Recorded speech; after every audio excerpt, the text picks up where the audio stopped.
Assalamualaikum warahmatullahi wabarakatuh. Alhamdulillahirrahmanirrahim. Kita selalu diberi kesehatan untuk bisa tetap mengikuti pembelajaran jarak jauh Mapel IPS kelas 7 MTS Al-Khairiyah dengan Ustadzah Kartika.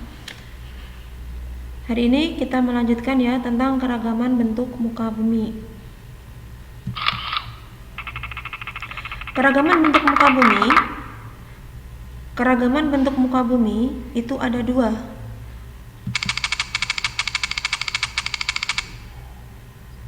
Keragaman bentuk muka bumi bagian daratan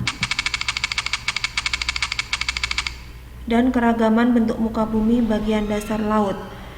Berikut Ustazah akan menerangkan dulu tentang jenis-jenis bagian dan yang daratan. Keragaman bentuk muka bumi bagian daratan ada 10.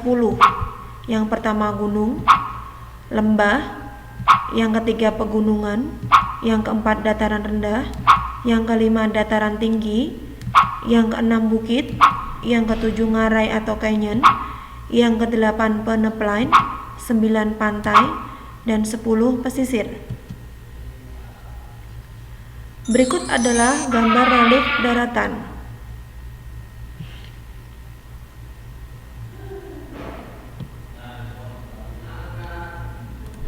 Ini ya, untuk relief daratan di sini, ini ada yang tadi, ini ada gambar ngarai.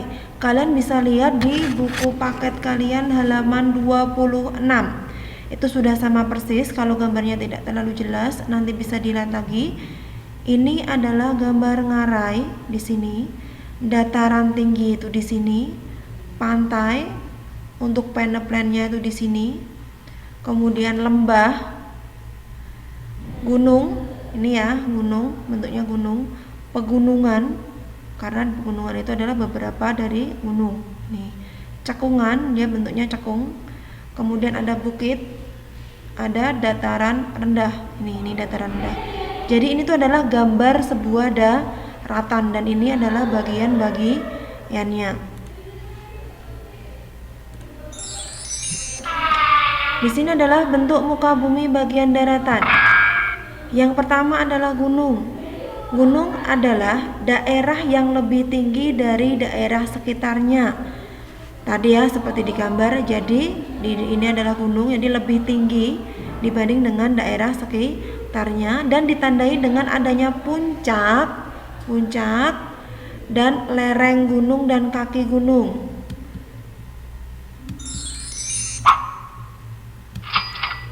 Yang kedua adalah lembah, yaitu daerah ledokan atau lebih rendah dari tempat di sekitarnya.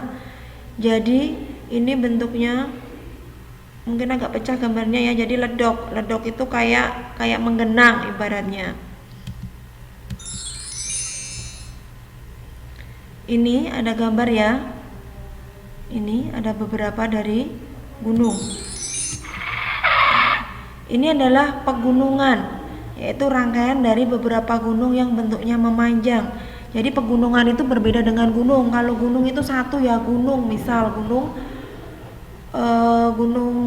Ungaran. Nah, kalau pegunungan itu terdiri dari beberapa gunung. Contoh pegunungan di sini adalah Bukit Barisan di Pulau Sumatera yang ada di gambar. Kemudian dataran rendah, yaitu daerah datar yang berada pada ketinggian kurang dari 200 meter dari permukaan laut. Seperti yang kita tinggali di sini, kalau kita mungkin belajar di MTS Al-Khairiyah, itu adalah kita berada di daerah dataran rendah. Jadi kita memang berada di kurang dari 200 meter dari permukaan air laut. Misalnya kota Jakarta, atau kalau kita adalah kota Semarang. Dataran tinggi di sini adalah daerah datar yang berada pada ketinggian lebih dari 200 meter dan berciri sejuk. Contohnya kalau dataran tinggi di sini adalah mungkin kalau di Semarang itu adalah daerah daerah Mijen ya, daerah Bandungan, daerah Gunung Pati itu adalah dataran tinggi karena dia lebih dari 200 meter dari permukaan air laut.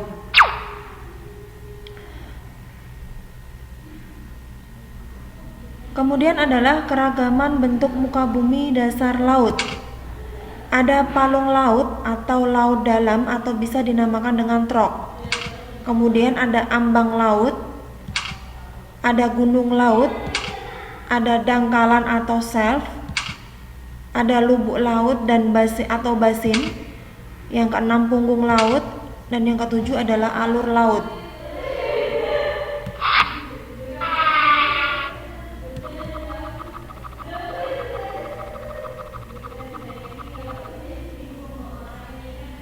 Palung laut adalah ledokan atau celah yang sangat dalam berada di dasar laut. Jadi dia ada di dasar laut tetapi berbentuk ledokan atau celah yang sangat dalam.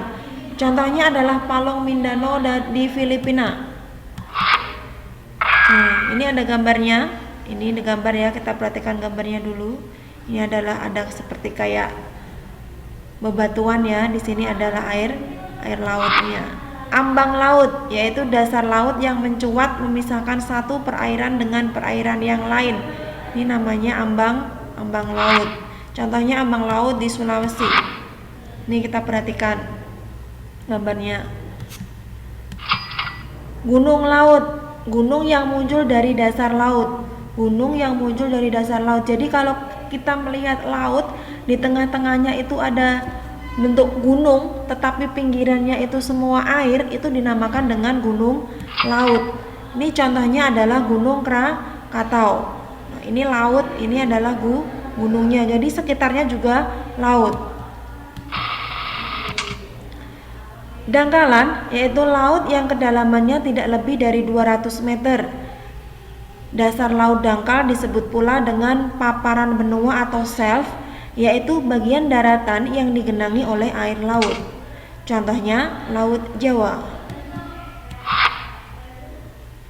Ini kita bisa lihat lah, ini air ya, ada ombaknya ya. Ini namanya lubuk laut atau basin, yaitu dasar laut yang berbentuk bulat seperti mangkok. Ini dasar, jadi ada ombaknya besar tetapi ini airnya mencuat. Contohnya adalah Laut Banda. Punggung laut yaitu pegunungan di dasar laut yang punggungnya muncul di permukaan air laut sehingga merupakan deretan kepulauan. Jadi hampir sama dengan kalau kita melihat gunung laut tadi kan satu ya. Kalau punggung laut itu pegunungan di dasar laut yang punggungnya muncul hanya sedikit. Jadi disebut dengan kepulauan. Contohnya punggung laut Sibolga. Kita perhatikan. Ini ada gambar relief laut.